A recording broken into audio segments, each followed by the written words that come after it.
Welcome to the Business Bites Podcast, the podcast for busy entrepreneurs. Whether you're an online entrepreneur or seeking after brick and mortar success, this podcast brings you quick bites of content so you can learn and grow anywhere you are. Now here's your host, Rachel Brainke. Hey, can I have a few minutes of your time? Or can I ask you a couple of questions? Never mind the fact that you're running a business, have a family, need to dedicate some time to self-care, but I need you guys to help me with my business right now. All right, so this is Rachel Brainke. I didn't just cut off the podcast. I wanted to do a nice little hook because that abrupt feeling that you guys just had with the podcast just now is oftentimes how so many business owners feel when they get random posts in their groups or messages on their Facebook or in their email of people wanting to, quote unquote, ask a couple of questions or meet for coffee so I can pick your brain.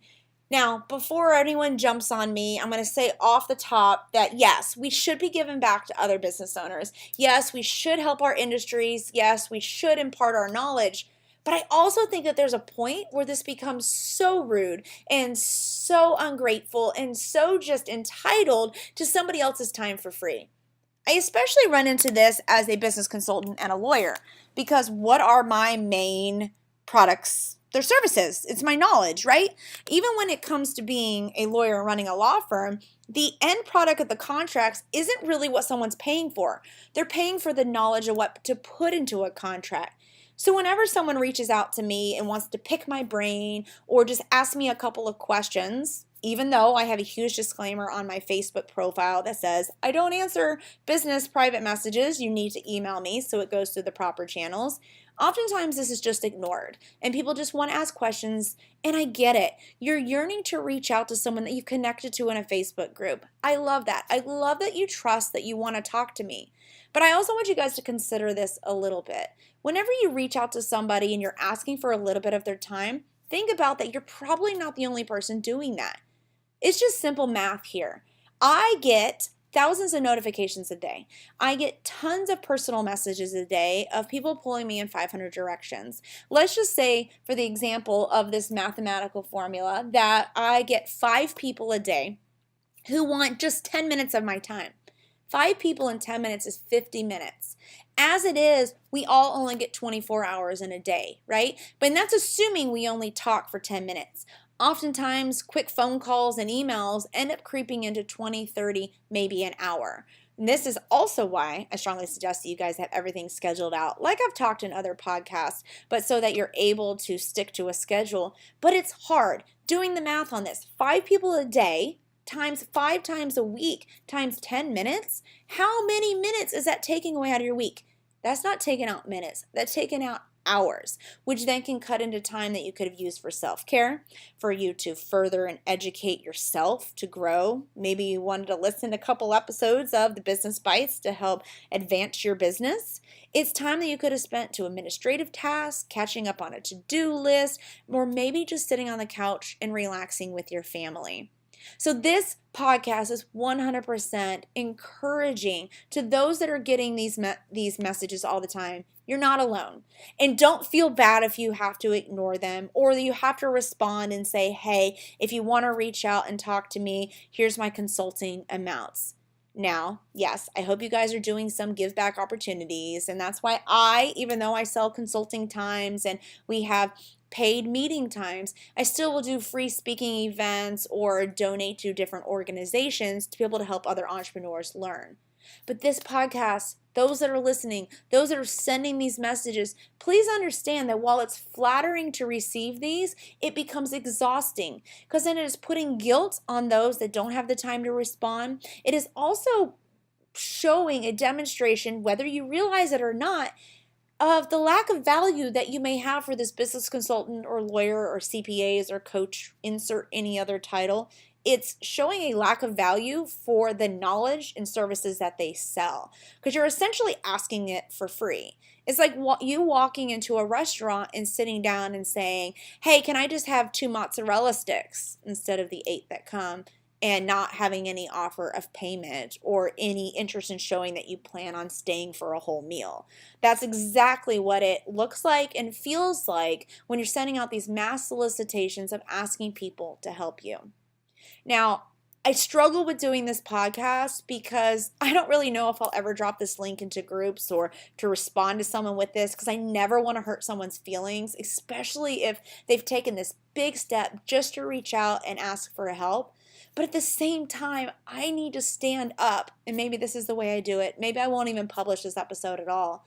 But I want to stand up and say, I am valuable. My time is value.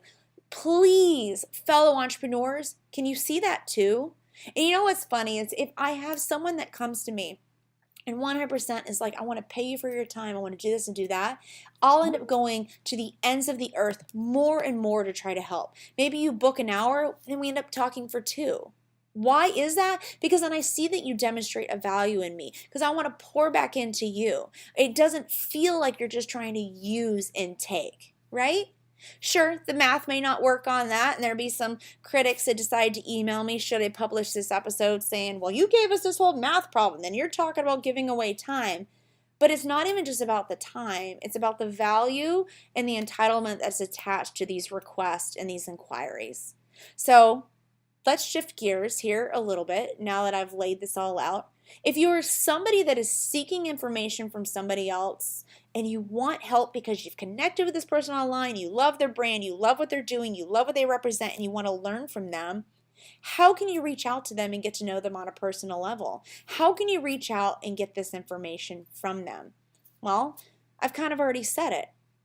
Take the proper channels and can reach out to them through the services that are already provided. Majority of people these days, many influencers offer some sort of capacity for you to be able to learn from them. Whether it's an online course or it's a one-to-one, or maybe they have open study hall type groups or open Facebook Lives that you can ask questions. Seek those opportunities out, because there's a reason that these influencers, brands, whatever you want to call them, the people that you want to learn from are offering those. Those are mechanisms that they can give back and they can teach and they can connect with you. And it's a little bit more on their own terms, helping them to safeguard their time. Another thing to consider when you reach out to talk to someone or to ask them a question is don't just say, hey, tell me everything you can about publishing a children's book. I get that one a lot. And actually, I love talking about the children's book topic, which is why I've recorded a whole video on it, and it sits on rachelbranke.com. Total little shameless plug there.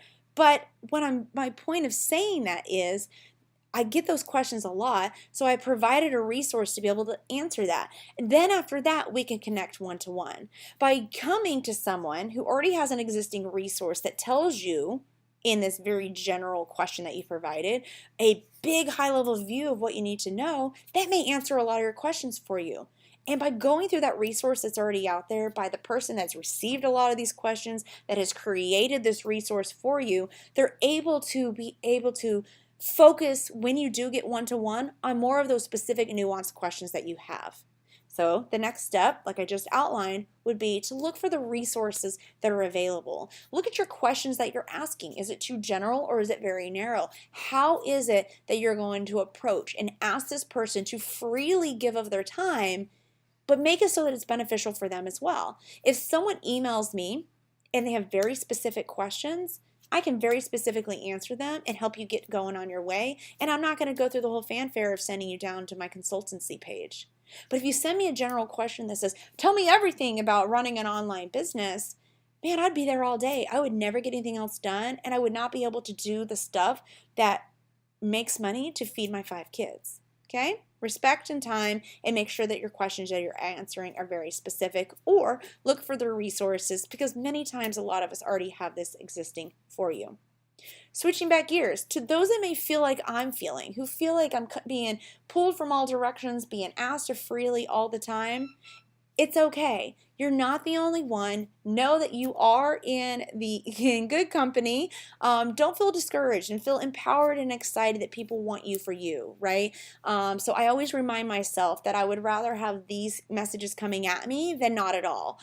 People want me, they want my knowledge, and I'm happy to share it. But that's when I need to take the steps. If I'm getting a lot of the same questions, then I need to put out either free blog posts or even paid resources that I can direct people to. If I don't offer coaching or consultancy services, what can I offer in lieu of that? Try to brainstorm some of those ways so you can still be able to provide your knowledge to other people.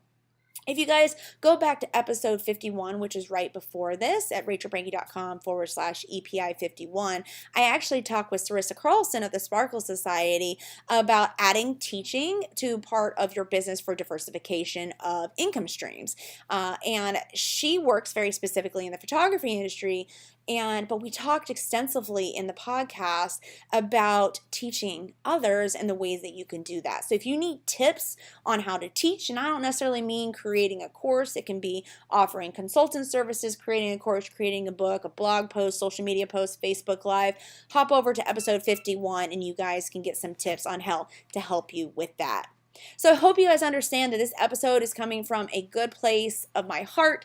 I want to encourage those that are being pulled in all directions that it's a good thing that you're being sought after. Just come up with the best resources and ways that you can still provide help to others without dragging yourself through the ground of time and not be able to focus on your businesses.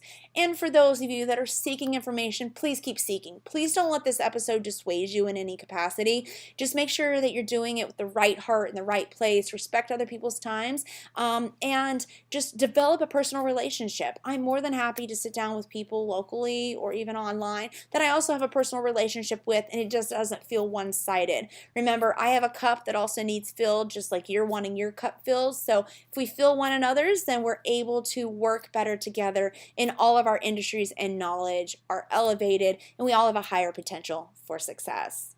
So thank you guys for listening to this episode. I know that's a little bit different than what I normally talk about, but it's something that's been on my heart as an educator and influencer, and I encourage you guys to keep learning, and thank you for tuning in to this episode of The Business Bites.